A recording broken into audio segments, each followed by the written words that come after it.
Chairman ঘাট বলে, এটা ফেনী ছোট নদী, নোয়াখালী কোম্পানিগঞ্জে 2 নং ইউনিয়ন চরপরপতির মধ্যে অবস্থিত। এই পাশটা কিন্তু নোয়াখালী, আর ওই পাশটা যে মসজিদ দেখা যায় ওই পাশটা সোনাগাজী।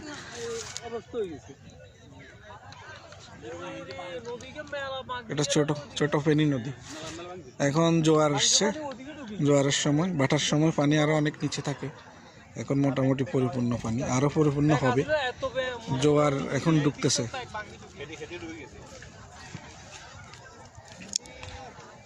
তো এটাকে চেয়ারম্যান ঘাট বলে। এখান থেকে যে নৌকা পার হয় ওই দিকটায়। আগে এটাকে সোরাঘাট বলতো, এখন এটার নামকরণ চেয়ারম্যান ঘাট করা হয়েছে। এখানে সুন্দর যাত্রী আসা যাওয়ার জন্য একটা ছাউনিও করা হয়েছে। আর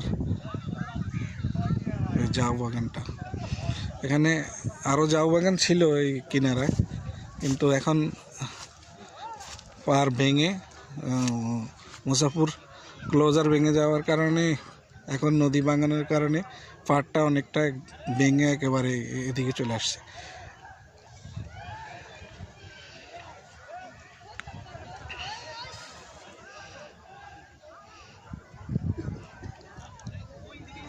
তো বিকালবেলায় অনেকে এদিকে আশেপাশের লোকজনরা ঘুরতে আসে। আমি একটু আসলাম। দেখেন ওদিকটা সোনাগাজী, আর এদিকটা আমি দাঁড়িয়ে আছি, এটা হচ্ছে নোয়াখালী কোম্পানিগঞ্জের মধ্যে।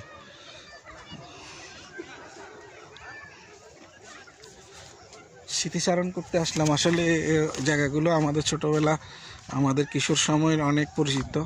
এই জায়গাগুলোতে আমরা অনেক খেলাধুলা করেছি। ইভেন এই যে জমিনটা, এখানেও আমি আমার কিশোরকালে আমি যখন লেখাপড়া করি, এখানে আমি ক্রিকেট ম্যাচ খেলেছিলাম। আমার স্মৃতি আমার মনে পড়ে এই জায়গায়, ঠিক এই জমিনটা। কারণ তখন নদী এখানে ছিল না, আরও অনেকটা দূরে ছিল, আরও অনেকটা, কমসে কম এখান থেকে আমি যেখানে দাঁড়িয়ে আছি এখান থেকে আরও 30 মিটার দূরে ছিল নদীর পাড়। তো এটা জমিন ছিল, একদম নদীর পাড়ে এই জমিনটা জমিন ছিল, এই অঞ্চলটা, এই জায়গাটা। আমি এখানে ক্রিকেট খেলেছিলাম। তো পুরনো স্মৃতিগুলো আসলে স্মৃতিচারণের জন্য এখানে আসলাম। ভালোই লাগছে, ধীরে ধীরে হওয়া বইছে। এটা হচ্ছে ফেনী ছোট নদী। এটা এভাবে গিয়ে এখান থেকে যে মুসাফুর ক্লোজারটা, সেখানে গিয়ে মিলিত হয়েছে।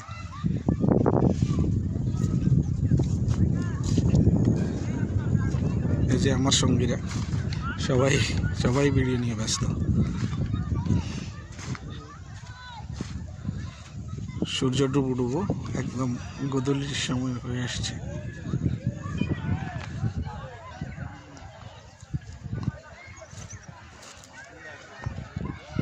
ওই যে নৌকা যাচ্ছে, এই যে এপার থেকে ওপার যাচ্ছে, আসছে।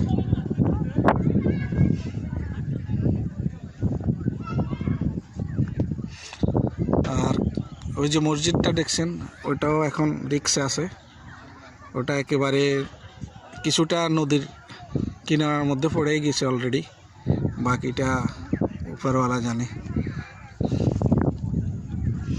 ওই যে আর ওখানে আরেকটা নৌকা আছে ওইদিকে, ওই যে দেখছেন আপনারা, একটা নৌকা ওইখানে আছে।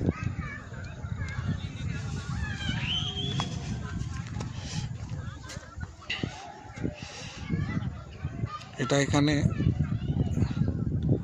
প্যাসেঞ্জার ছেড়ে দিয়ে আবার ওই দিকটা যাচ্ছে, ওদিক থেকে আবার নিয়ে আসবে এদিকে।